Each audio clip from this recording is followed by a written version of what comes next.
Isn't that illegal? How likely is it that there is a God watching everything, absolutely everything in the universe? Every particle, every single part of space. Every single galaxy, with billions of stars in each galaxy, is watching everything. Because apparently God is watching the whole of the universe, everything. And yet, He's also able to individually read everyone's mind simultaneously and record their every action. And if you think about it, it must take some doing. Because God is all-knowing, He must know the future.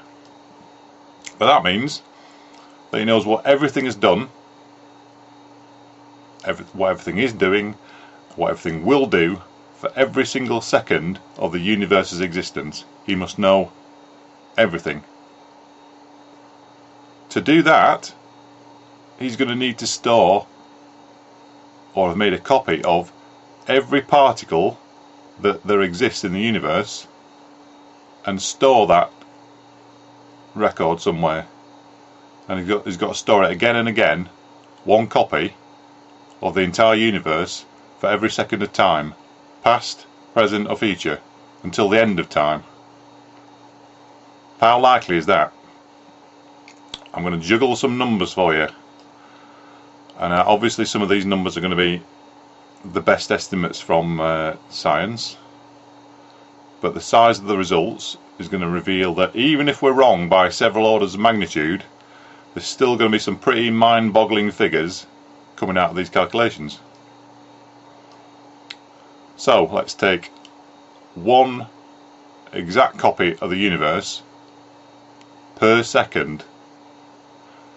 We're going to give God quite an impressive compression algorithm. Let's allow him to store everything, every single piece of information in the universe in a millionth of its original size. So every million seconds God's creating a million new universes, or a copy of a million new universes, and He fits them into the space needed for just one universe. It's compressed a million times. So a storage unit of the size of the universe is going to be needed every million seconds. So a million seconds is about 11.5 days. But we'll give him the benefit of the doubt. Maybe some tea breaks, the odd lunch hour, and we'll round it up to 12 days. So that's fine, because 12 days is 2 times 6, and we already know that God made the universe in 6 days, so we're giving him twice as long, and he could very easily make more of them, given that twice as long. Except don't forget that in those 12 days he's actually making a million copies of the universe in that time. This is just to, so he's got a record of everything. Again, it's one copy of the whole universe every second for a million seconds. 1 year is approximately 31.5 million seconds. So let's assume that the young earth creationists, Christian creationists, are correct. I know it's a big assumption, but you know, extend your mind that far. Let's assume they're correct and that the universe was made 6,000 years ago, and as some of them believe, Jesus is going to return within the next 50 years. Again, that's what some of them believe.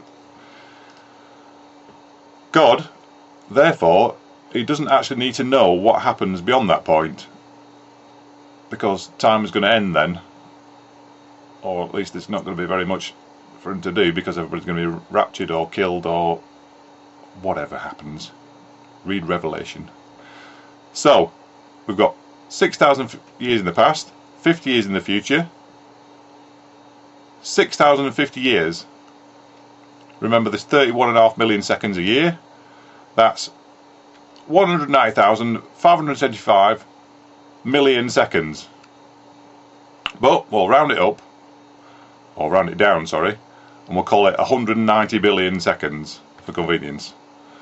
So if God knows everything which has happened, is happening, and everything that will happen, he makes copies in whatever form of the entire universe, and every single particle in it, one copy for every second of its existence. That's 190 billion copies of the universe that he needs to make just to have knowledge of the future and the past, you know, to be all-knowing. So in order to retrieve that information when he needs it, these 190 billion copies, they're indexed and sorted for ease of access. Presumably he's got a search engine, Google Omniscience, something like that, and God is able to consult these records anytime he wants, because he's good like that. He made the rules, he knows the future. All the future is within his grasp. Is God really all-knowing? Does it sound likely that God has some giant hard drive somewhere with 190 billion copies of the universe on it?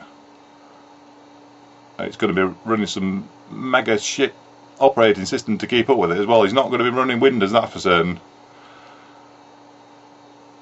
Is the scale of this huge records facility even possible? Where's he going to put it, for a start?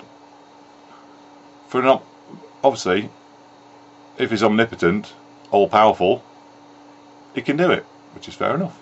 Can't argue with omnipotence. But you see, this is not the full scope of the problem. It's escalating if you look at it a bit more carefully. A second is actually a man-made unit of time. It's quite a lot. If you break it down, it's quite a long unit of time, because you can measure something right down to nanoseconds, or even below that, but we'll go for nanoseconds. A nanosecond, that's a billionth of a second. And down at the atomic level, plenty of things can happen in a nanosecond. Plenty of things. You just think of how many million instructions per second your computer can do. In 1 nanosecond, electricity, which travels quite quickly, it still manages to travel 12 inches through a wire in a billionth of a second. This means that God has to know what is actually going to happen every nanosecond, not just every second. Again, past, present and future. He needs a copy of everything, but this time it's multiplied by a billion. He needs a billion more copies, a billion times more copies than we previously thought.